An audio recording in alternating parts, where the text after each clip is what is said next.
Hello friends, in my last lecture I had told you about architecture in ancient India.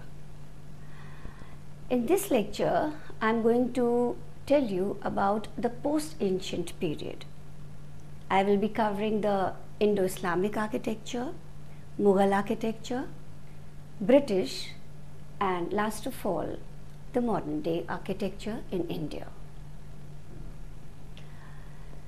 The advent of Islamic rule in India towards the end of the 12th century AD witnessed the amalgamation of the Indian and the Islamic elements, leading to the emergence of a new style of architecture called the indo-Islamic architecture. The Islamic elements of architecture had already passed through different experimental phases in other countries like Egypt, Iran and Iraq before these were introduced in India. What were the new elements which were introduced into the Indian architecture? Firstly, use of shapes instead of natural forms, inscriptional art using decorative lettering or calligraphy, inlay decoration, and use of colored marble, painted plaster, and brilliantly glazed tiles. Now let's come to the basic features of Indo-Islamic architecture. Indigenous Indian architecture was of the trabeate order, that is, all spaces were spanned by means of horizontal beams. The Islamic architecture was arcuate, that is, an arch or dome was adopted as a method of bridging a space. This concept was borrowed and perfected by Muslims from the architectural styles of the post-Roman period. Let me tell you, for the first time, mortar was used as a cementing agent. Muslims made use of scientific and mechanical formulae derived from other civilizations. This helped, firstly, in obtaining greater strength and stability of the construction materials, and secondly, provided greater flexibility to the architects and builders. Indo-Islamic architecture was greatly facilitated by knowledge and skill of Indian craftsmen in stonework. Islamic architecture in India is both religious and secular. In religious architecture, you can witness mosques and tombs. Palaces and forts are the secular Islamic architectures, and forts were essentially functional, complete with little township within the fortifications. Let me tell you about the Delhi style of architecture. The Delhi or the imperial style of Indo-Islamic architecture flourished between 1191 to 1557 AD. You may say the Sultanate period, comprising of the slave dynasty, the Khiljis, the Tughlaqs, Sayyids and Lodhis. So we'll start with the slave dynasty. Of course, you all know that the first ruler of slave dynasty was Qutubuddin Aibak, and he started erecting monumental buildings of stone on Kila Rai Pithora, the first of the 7 historical cities of Delhi associated with Prithviraj Chauhan. The Qutub Mosque, which he built in 1192 AD, or Quwwat-ul-Islam Masjid. The earliest mosque in India has arcaded aisles composed of pillars carved in the Hindu style. Aibak got a series of arches constructed to screen the Hindu pillars of the sanctuary because he wanted to cover them. Aibak also started the construction of the Qutub Minar to commemorate the entry of Islam into India. It was later completed by his successor Iltutmish. Another interesting monument which he constructed was Adhai Din Ka Jhopda, located beyond the Ajmer Dargah in Rajasthan. And later it was converted into a mosque in 1198 AD. After him came Shamsuddin Iltutmish.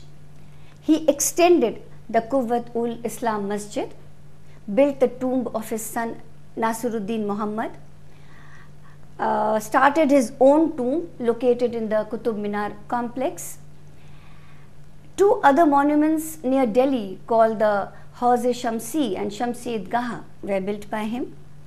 The tomb of Balban, constructed in 1280 AD, represents the first true arch built in India, which is produced by following the scientific system originally formulated by the Roman engineers. Coming to the Khilji dynasty, nothing much about Jalaluddin, the first ruler. Alauddin Khilji established the second city of Delhi at Siri, built the Alai Darwaza, which served as a gateway to the mosque of the Qutub Minar complex. He dug a vast reservoir at Hauz Khas around 1311 AD, and many other masjids and in Rajasthan were also built by him. The Ghaisuddin Tughlaq of the Tughlaq dynasty built Tughlaqabad, the third city of Delhi, in 1321 to 1323 AD, and the tomb of Ghaisuddin Tughlaq, built of red sandstone, is an irregular pentagon in its exterior plan, and its design is of the pointed or tartar shape and is crowned by a final resembling of the Kalash or the Amla of a Hindu temple. Coming to the last of the Tughlaq rulers, that is Firoz Shah Tughlaq, he himself wrote in Futuhat-e Firoz Shah that among the gifts which God bestowed on me, his humble servant, was a desire to erect public buildings. He built Firozabad, Delhi's fifth city, in 1354 AD. The famous Firoz Shah Kotla crowd, where you see these famous cricket matches, is the only remnant of its past glory. He is credited with founding the fortified cities of Jaunpur, Fatahabad and Hisar. Kali Masjid, Khirki Masjid, Kalan Masjid also belong to this period, the last two being raised on a tehkhana or substructure of arches. His construction works were of a unique simple style characterized by the use of inexpensive materials. He also took up large-scale restoration work, including that of Qutub Minar, which was damaged by lightning in 1369 AD. Coming to the last dynasty of the Sultanate period, the Sayyids and the Lodi dynasties, the Islamic architecture under these Timurid rulers underwent a change. The narrow horseshoe arch was replaced by the true arch, an idea imported directly from Persia. However, Indian masons weren't completely convinced of its holding power, and they began using wooden beams as supports. And eventually, the four-centered arch minus the beam support came into vogue. During the Sayyids and the Lodis, more than 50 tombs of different sizes were constructed. Lodis introduced the concept of double domes built one upon the other, leaving some space in between. Two different types of tombs with octagonal and square plans respectively began to be constructed.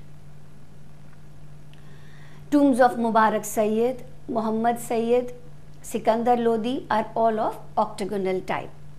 The square tombs are represented by such monuments as Bada Khan Ka Gumbad, Chota Khan Ka Gumbad, Bada Gumbad, and so on.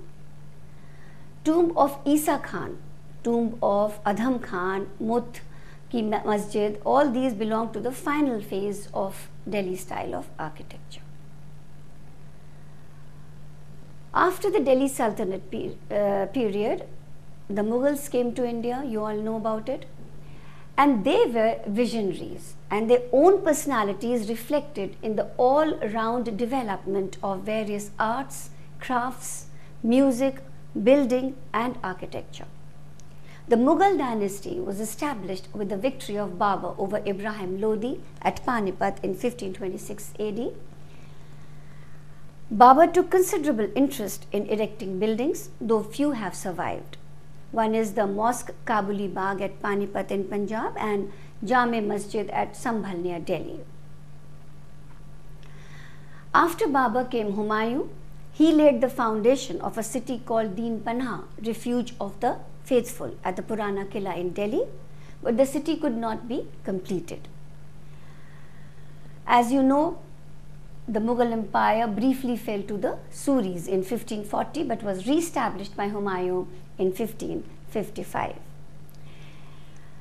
The Persian influence into the Mughal architecture was largely a result of Humayun's observance of this style at the court of Shah Tahmasp during the period of his exile. However, the Persian elements could manifest and mature only several years after his death, as is evident in Humayun's tomb, which was designed in 1564 by his widow Haji Begum. Humayun's tomb represents an outstanding landmark in the development and refinement of the Mughal style, and Taj Mahal was modelled on this tomb. Coming to the greatest of the Mughal rulers, Akbar, the chief feature of the architecture of Akbar's time was the use of red sandstone. In principle, the construction was of the trabeate order, although the Tudor arch was also used. One of the first major building projects was the construction of a huge fort at Agra. You can still see it. It's still standing majestically near the Yamuna. The most ambitious architectural exercise of Akbar was the creation of an entirely new city, capital city, at Fatehpur Sikri, and it has been described as a frozen moment in history. The Buland Darwara, the Panch Mahal and the Dargah of Salim Chishti are the most imposing buildings of Fatehpur Sikri. Diwan-e-Khas, which was designed for private audiences, is a cube-like form with an elaborate central column connected to four corners by bridges. The square plan, although of Central Asian origin, would have represented to the Hindu craftsmen the mandal model of the cosmos. There are several other complexes like Jodhabai's palace and the house of Birbal and so on at Fatehpur Sikri. The next ruler, Jahangir, concentrated more on painting rather than on architecture, and however, there are some noteworthy monuments of his time, like Akbar's tomb at Sikandra near Agra, which was completed in 1613. Sandstone compositions of Akbar were adapted by his successors into opulent marble masterpieces. Jahangir is the central figure in the development of Mughal gardens like the Shalimar Bagh near the Lake Dal in Kashmir. The adjoining Nishat Bagh was built by Asaf Khan. Jahangir's tomb at Shahadra near Lahore, built by his wife Noor Mahal, is another outstanding architectural production of his time. The style of Mughal architecture found expression of exceptional splendor during Emperor Shah Jahan's reign, the son of Jahangir. The single most important architectural change was the substitution of marble for the red sandstone. Shah Jahan demolished the austere sandstone structures of Akbar in the Red Fort and replaced them with marble buildings such as Diwan-e-Aam and Diwan-e-Khas.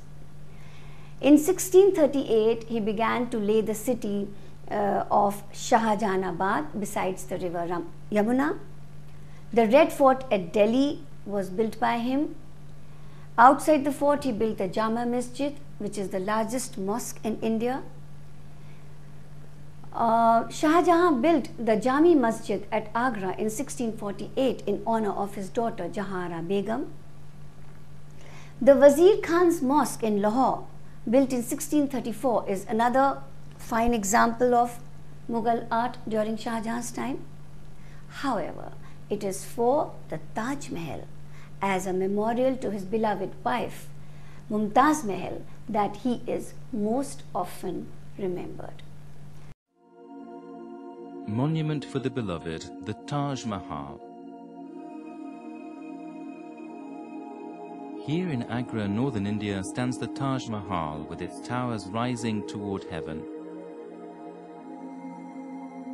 Completed in 1654, its beauty was reputed to exceed that of paradise. Islamic style is embodied in the Taj Mahal. Building up stone symmetrically to construct beautiful stone arches is an amazing feat of architecture. The finest builders and artists worked to build the mausoleum to make it the pride of the Mughal Empire.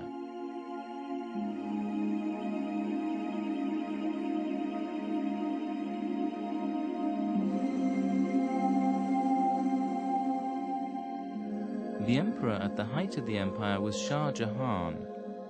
To whom did he dedicate this mausoleum? A coffin lies at the stretch of the center line of the mausoleum, a stone coffin of his wife.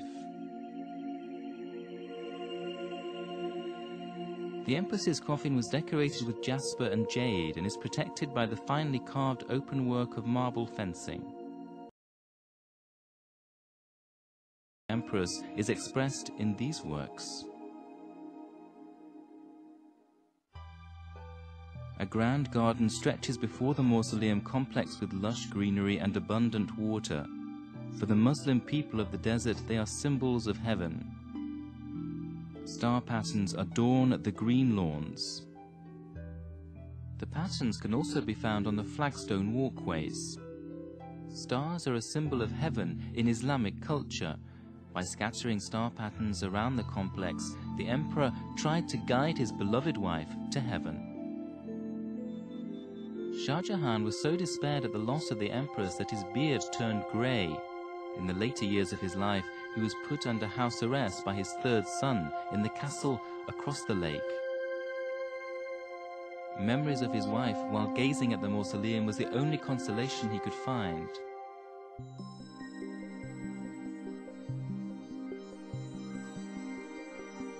His body was buried next to his wife, Mumtaz Mahal, by the sixth emperor.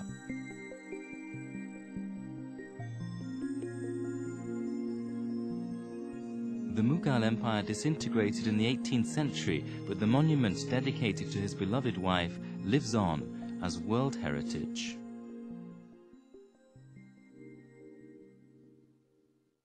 The high point of the Mughal architecture during Shah Jahan's time was the mellow marble, had subtle low relief carving, lace-like jalis, exquisite inlays, pietra dura and calligraphy.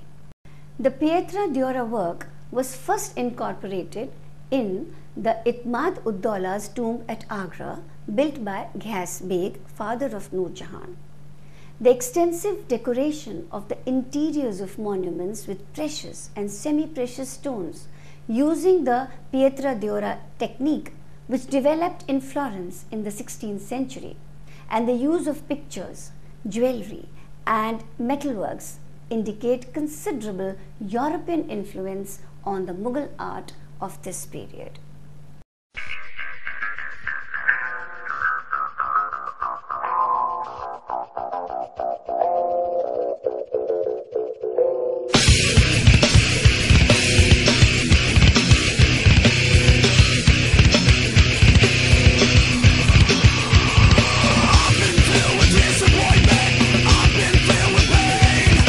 I've been filled with anger.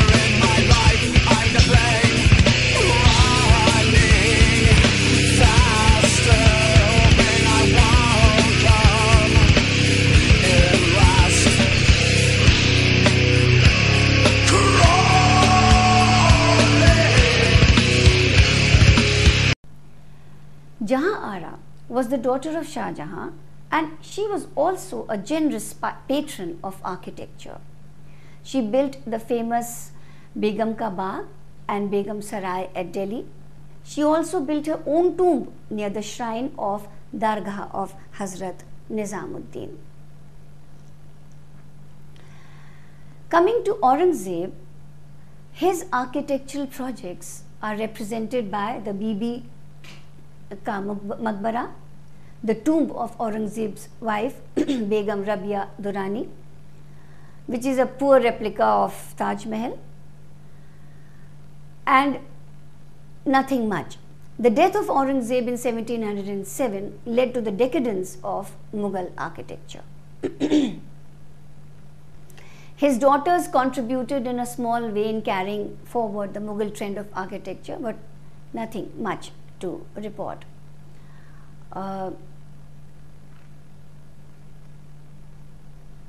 So we come to the end of the period of Mughal rule and the architecture of that period. Coming to the post-Mughal style of architecture, we'll deal with the Awadh style first. During the latter half of the 18th century and the first half of the 19th century, a distinct form of architecture flourished under the Nawabs of Awadh, whose first manifestation was noticed in the form of Safdarjung's tomb, built in the honor of Safdarjung, who was the nephew of the first Nawab of Awadh. The city of Lucknow witnessed large building enterprises under Nawab Asif-ud-Daulah. And the most representative architectural achievement of this period is the Bada Imam Bara, built by the Nawab in 1784. Absence of pillars in the main hall and simplicity of style and symmetry are its unique features. On the western side of the Bada Imam Bara is the Rumi Darwaza, in which ornamental designs radiate from the base to the top on both the sides in the most expressive manner. The Chota Imam Bara was built by Muhammad Ali Shah as his tomb. The Shah Najaf Imam Bara, housing the tomb of Nawab Ghaziuddin Haidar, are other noteworthy buildings. Towards the middle of the 19th century, the architectural style of Awadh began to be impregnated with elements from European sources. Major General Claude Martin built a large and pretentious building at Lucknow, then known as Constantia, which was one of the first large buildings of the European style built in North India. Today it houses the Lamatnia Boys' School in Lucknow. The Chhatar Manzil, built by Nawab Naziruddin Haidar, is an imposing building whose main attractions are the underground rooms and a beautiful dome surrounded by a gilt umbrella, and hence the name Chhatar Manzil. The Kaisar Bagh, built by Nawab Wazid Ali Shah between 1845 and 1850, is a quadrangular park with a baradari and yellow-colored buildings on three sides. The Roshanwali Kothi, Begum Kothi are other buildings where the Italian style is more prominent. Now we come to architectural style in Punjab. In Punjab, a distinct style of architecture developed under the influence of the Mughal style. It was characterized by certain indigenous features like the multiplicity of chhatris, use of fluted dome generally covered with copper or brass gilt, and enrichment of arches by numerous foliations. This architecture is best manifested in the construction of Golden Temple at Amritsar in 1764, built by the 4th Sikh Guru Ramdas. Now we come to the provincial style of architecture in India, and this encompasses the architectural trends and developments noticed in different provincial capitals in India. First, we'll take up Bengal. The Pandua and Adina mosques are the earliest architectural examples in Bengal. The tomb of Akhi Surajuddin, the Kotwali Darwaza, the Dakhil Darwaza, and the tomb of Sultan Jalaluddin Muhammad Shah served as prototypes for the subsequent Islamic architecture of Bengal. Under the Shaki dynasty, Jaunpur became a great center of art, culture, and architectural activity. During the rule of Shamsuddin Ibrahim, several palaces, mosques, tombs, and other buildings came up, the most important being the Atala Masjid in 1378. Later, other important buildings were produced like Khalis Mukhlis Masjid, Jahangiri Masjid, Lal Darwaza Masjid, and so on. Let's come to Gujarat now. Gujarat witnessed significant architectural activity for over 250 years, starting from Muzaffar Shah's declaration of independence from Delhi and the formation of the Sultanate of Gujarat in 1307 AD until the conquest of Gujarat by the Mughal Emperor Akbar. The early phase of architecture belonging to the 14th century is represented by the tomb of Baba Farid and Adina Masjid at Patan, Jama Masjid of Bharuch, and so on. Under the rule of Ahmad Shahi and Mahmud I, different types of mosques, tombs, and gateways were built at Ahmedabad, Dholka, and Sarkhej. Let's take up Malwa now. The cities of Dhar and Mandu of the Malwa province provide examples of distinct architectural elements in the form of polychromatic ornamentation of buildings, which was obtained by the use of colored stones and marble, as well as by means of encaustic tiles. Earliest buildings of this period are Kamal Maula Masjid, Lat Masjid at Dhar, Dilwar Khan Masjid, Malik Mughi's Mosque at Mandu, and so on. The architectural activity took a new turn with the establishment of the capital at Mandu, especially under the rule of Hoshang Shah.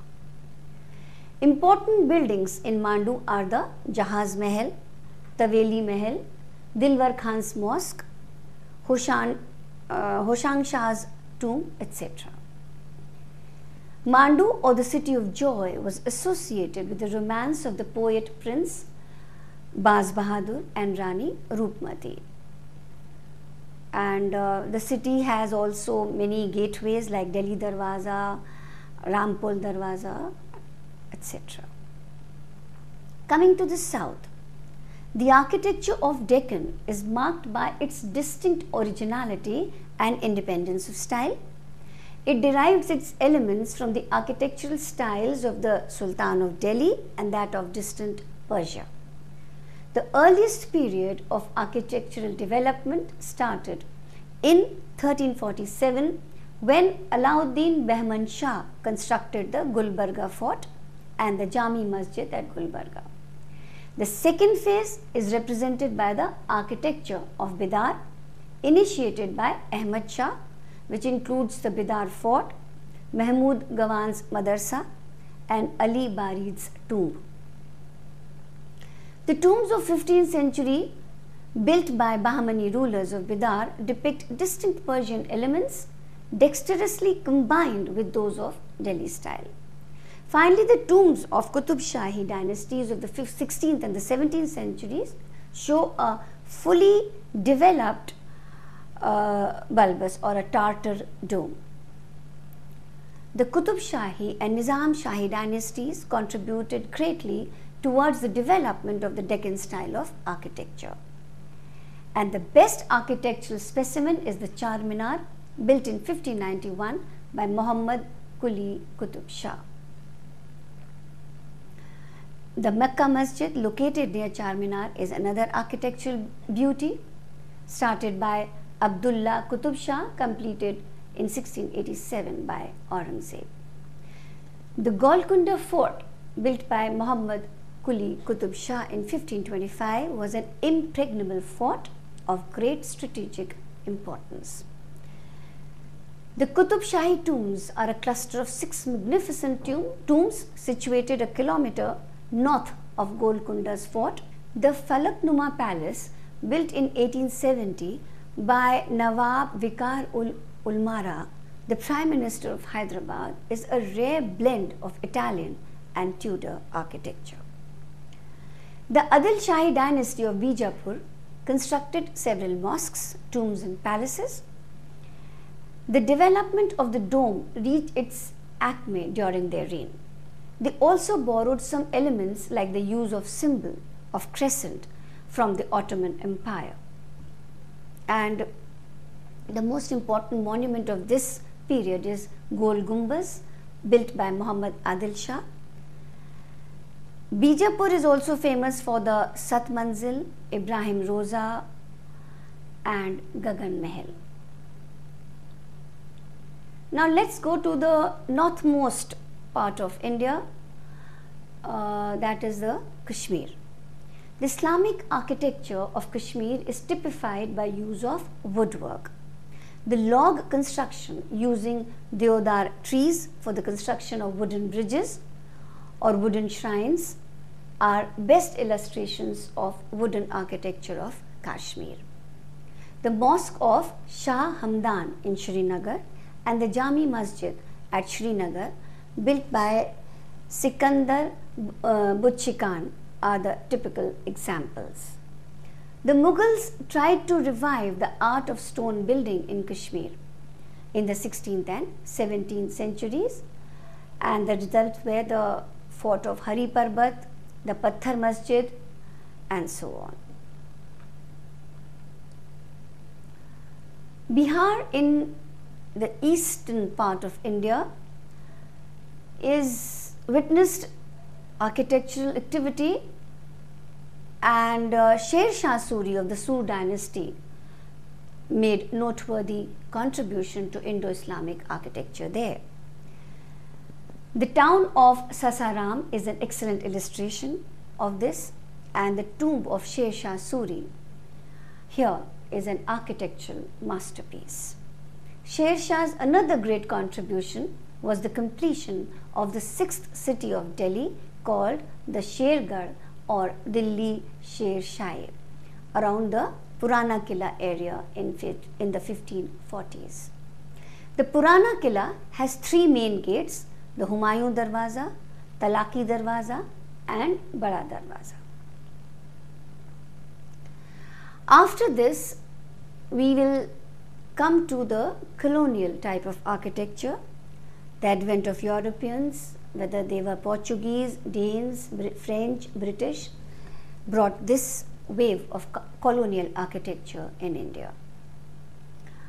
European colonists brought with them to India concepts of their worldview and a whole baggage of the history of European architecture: neoclassical, Romanesque, Gothic and Renaissance. The initial structures were utilitarian warehouses and walled trading posts, giving way to fortified towns along the coastline. Let's take up the Portuguese first. The Portuguese adapted to India climatically with appropriate Iberian galleried patio house and the Baroque churches of Goa, Say Cathedral and Arch of Conception of Goa, St. Francis Church at Cochin, Fort of Castella di Aguada near Mumbai, and added fortifications and structures to the Bassein Fort, which was built by Bahadur Shah, the Sultan of Gujarat, are examples of Portuguese architecture. Coming to the Danes, the Danish influence is evident in Nagapattinam, which was laid out in squares and canals, and also at Serampore. The French gave a distinct urban design to its settlement in Pondicherry by applying the Cartesian grid plans and classical architectural patterns. However, it was the British who left a lasting impact on Indian architecture. They saw themselves as the successors of the Mughals and used architecture as a symbol of power. The British followed various architectural styles: Gothic, Imperial, Christian, English Renaissance and Victorian. The first buildings which they built were factories, but later courts, schools, municipal halls and dak bungalows came up, which were ordinary structures built by garrison engineers. A deeper concern with architecture was exhibited in churches and other public buildings. Most of the buildings were adaptations of the buildings designed by leading British architects of that time like Wren, Adam, Nash and others in London and other places. For instance, the Church of St. John at Calcutta was built in 1787, inspired by St. Stephen's Church at Walbrookes. The Government House in Calcutta was built by Captain Charles Wyatt, modelled on the Kedleston Hall of Derbyshire. The Indian Government Mint in Calcutta is a half-scale replica of the Temple of Minerva at Athens. And other buildings also took shape in exact replicas of European buildings. Unlike Europe, however, these buildings were built mostly of brick and stuccoed with lime. Neo-Gothic architecture flourished in different parts of India under the British, inspired by the Houses of Parliament in London. Colonel Thomas Cowper built the Town Hall in Bombay during 1820 to 1835. Governor Sir Barclay Frere tried to give a truly imperial ambience to the city of Bombay. During his reign, the old town walls were broken down and the Gateway of India was built in the Gothic style of architecture. The Secretariat, University Library, Rajbai Tower, Telegraph Office and the Victoria Terminus all followed the Victorian Gothic style, similar to buildings in London. In Varanasi, one of the true Gothic monuments is the Queen's College. In Allahabad, the British built a series of edifices including the University, All Saints Cathedral, the High Court and the Mayo College in Gothic style. In Calcutta, a High Court was constructed following the Gothic style. The Howrah Bridge, with its red brick facade surrounded by 8 square towers, represents a combination of the Oriental and the Roman styles. Fort William, the stronghold of the British in the mid-19th century, that took 13 years to construct at a cost of more than 3.5 million, and the Victoria Memorial in Calcutta, designed by Sir William Emerson, are probably the most imposing of all British structures in India. The passing of power from East India Company to the British Crown after the 1857 revolt, the rise of Indian nationalism and the introduction of railways were the watersheds in the British colonial Indian architectural history. New materials like concrete, glass, wrought and cast iron opened up new architectural possibilities. The British also started assimilating and adopting the native Indian styles in the architecture.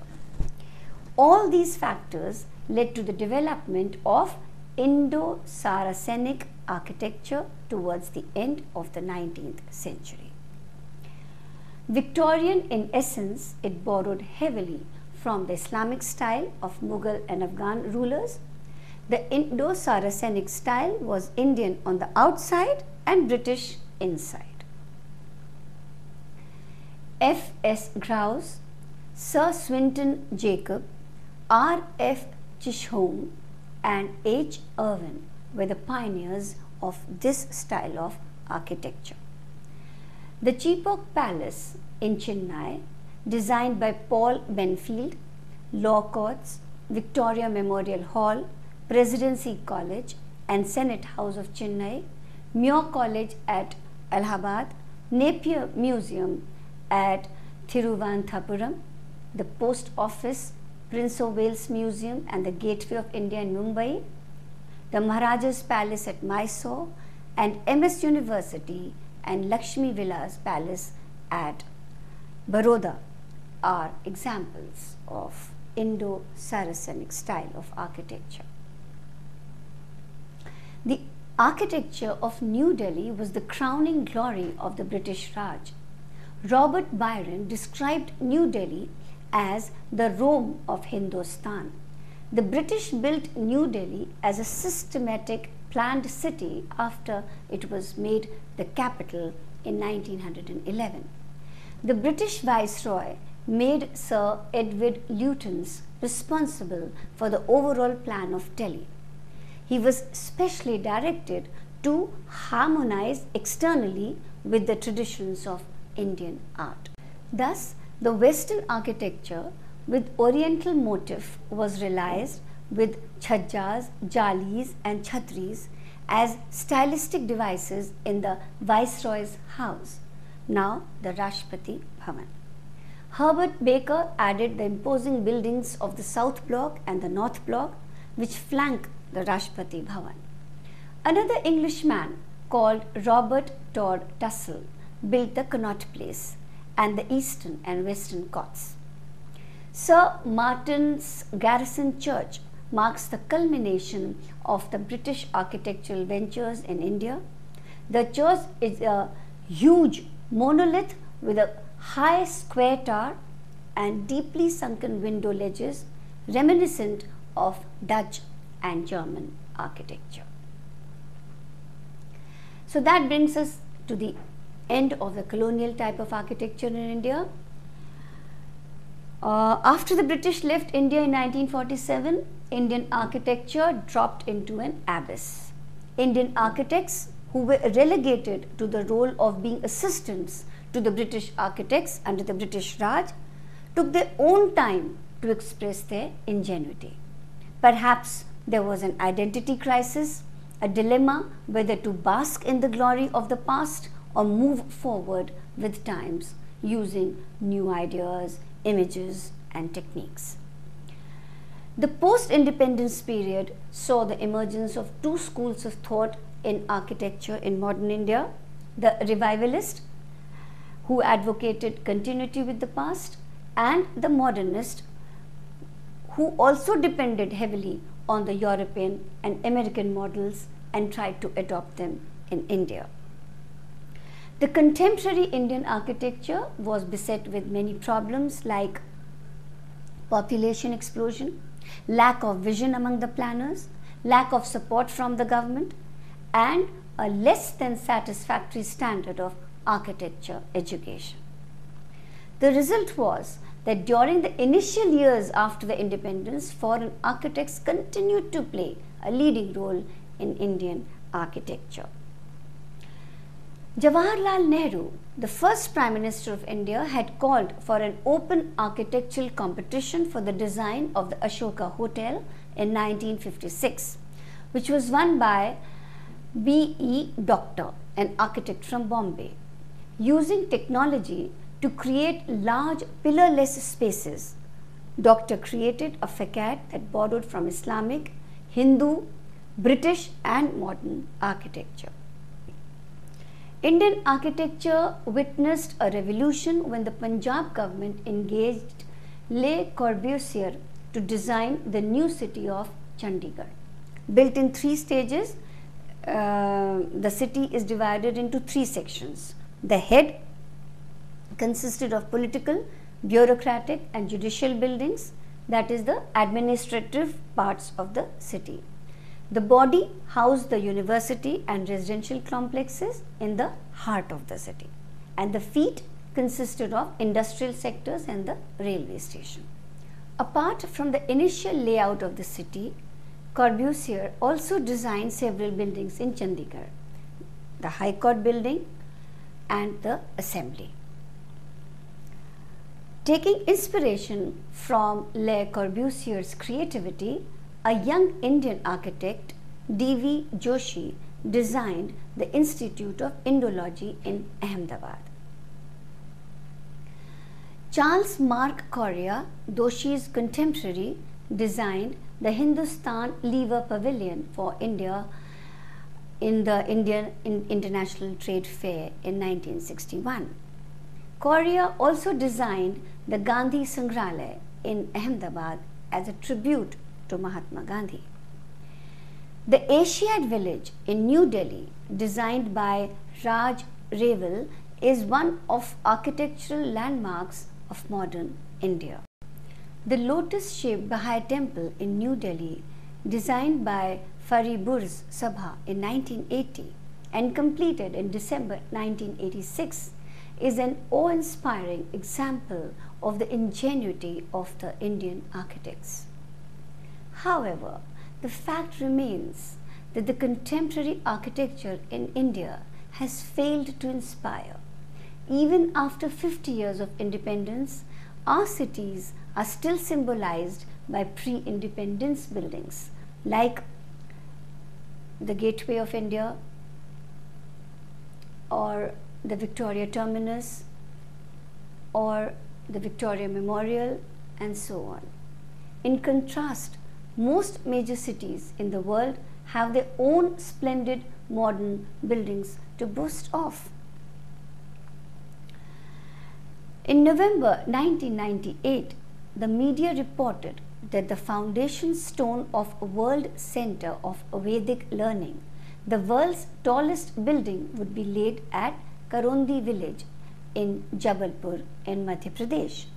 Now this building will be built by Maharishi Mahesh Yogi Vedic University, and it is being designed according to the Maharishi Sthapatya Ved, symbolizing the victory of India's ancient knowledge of Vastu Vidya. Indeed, India will have something to cheer about if this building materializes. Madhya Pradesh seems to be the only state in India which has several grand public buildings and international award-winning projects. The new Assembly building in Bhopal and the Madhya Pradesh State Electricity Board office in Jabalpur, the Judicial Academy in Bhopal, the Rajiv Gandhi Jal Grahan Mission in Raipur, and the proposed White House in Bhopal are some fascinating examples which show that global aesthetics is moving very fast into the smaller Indian cities. Paradoxically, it is the smaller cities and towns like Indore, Raipur, Rajkot, Baroda and Bhopal, with no great visible architectural traditions like that of Lucknow, Agra and so on, that are displaying unprecedented alacrity in adapting to international styles. There is a growing brand of young and dynamic architects, which includes Charles Correa, Prashant Divakriti, Ajay Kataria, Anjum Gupta, Vineet Chadha, Nikhil Sompura and others who do not shy away from experimentation.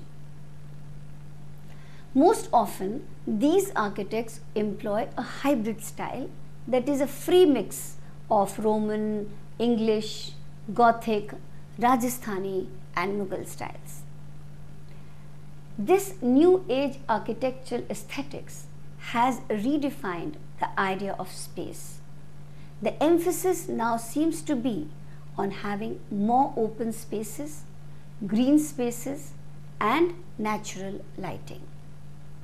It is, however, not possible to term this new trend as a representative architecture of our times, as it is highly restricted in geographic terms and also confined to the affluent lot only.